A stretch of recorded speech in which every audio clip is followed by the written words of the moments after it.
Yellowstone National Park was created in 1872 by the United States and was the world's first national park.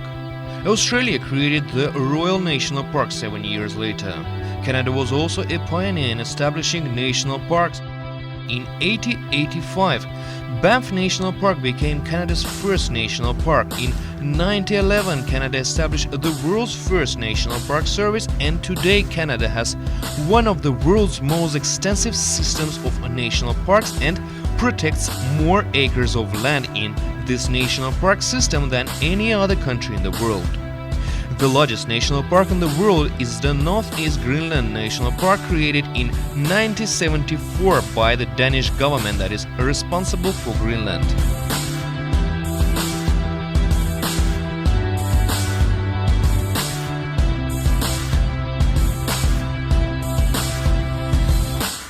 The Northeast Greenland National Park provides a sanctuary for musk oxen, polar bear and walrus.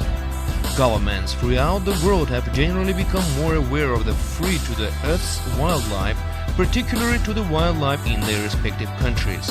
As a result, these governments have established national parks to conserve the tremendous wealth that wildlife represents for tourism today and in the future.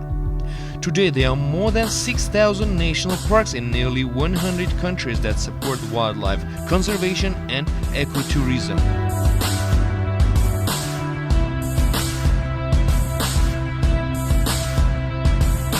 National parks are usually created to protect something unique. This could be rare flora, exotic wildlife, great biodiversity, sensitive ecosystems, distinctive geologic features, or combinations of any of this. For example, the Sagarmatha National Park in Nepal has a distinctive geologic feature, Mount Everest, Sagaratma in the Nepali name for the mountain. However, the Sagaratma National Park contains a large area around the mountain that is also home to many endangered species such as the snow leopard and red panda. Sagarmatha National Park is a UNESCO World Heritage Site that protects some very important animals and species, as well as a famous world landmark and a unique geologic feature.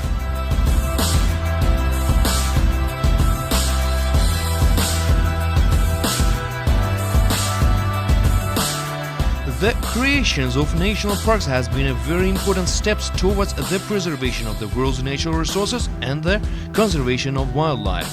However, the national park solution has its own set of issues that must still be dealt with. Although national parks are important protectors of our natural resources, many national parks lack the money and staff to use these natural resources to the fullest. This is especially true in poorer countries, but it can also be true for some national parks in the United States and other developed countries. In many cases, national parks have been established as islands within developed lands, and in the future, as human beings develop more and more land around national parks, this isolation may increase. However, oftentimes the wildlife of a national park do not recognize park or country borders, so it's important that a larger ecological wildlife corridors be established and maintained to include the lands outside of parks to ensure that many species of wildlife will survive in the future. Many governments have already begun to address this issue and are establishing wildlife corridors. Also, governments of different countries are beginning to work in cooperation to achieve conservation objectives. There are several examples in the world where countries have national parks that are contiguous with national parks in neighboring countries to provide larger overall areas of protection for the wildlife. A prime example of this exists in Africa, where the three countries of Benin, Niger and Burkina Faso each have a section of the Wild National Park in their respective country. The United States and Canada have contiguous national parks on their border.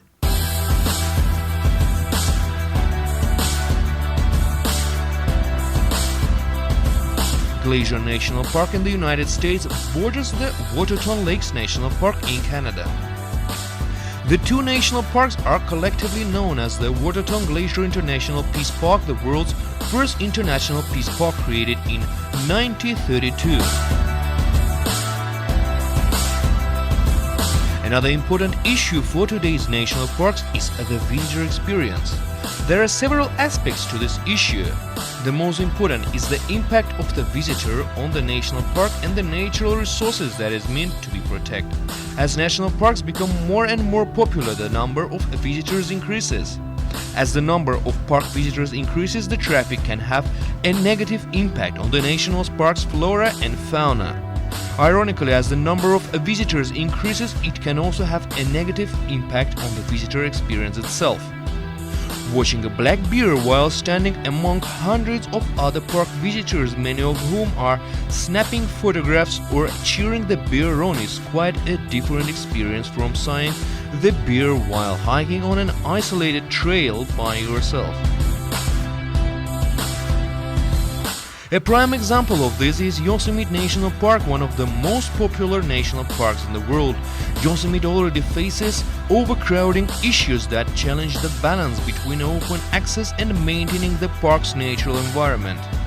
National parks are precious resources for all of the people of the world. National Parks Worldwide is a resource for anyone who wants to learn more about the national parks of the world. Currently, National Parks Worldwide is emphasizing information about the wild animals and geography of the world's national parks. When possible, National Parks Worldwide provides a virtual tour of the national park using video clips as well as additional information and photographs of the national park, its wildlife and its flora. National Parks Worldwide is striving to become your one-step site for information about each of the national parks of the world.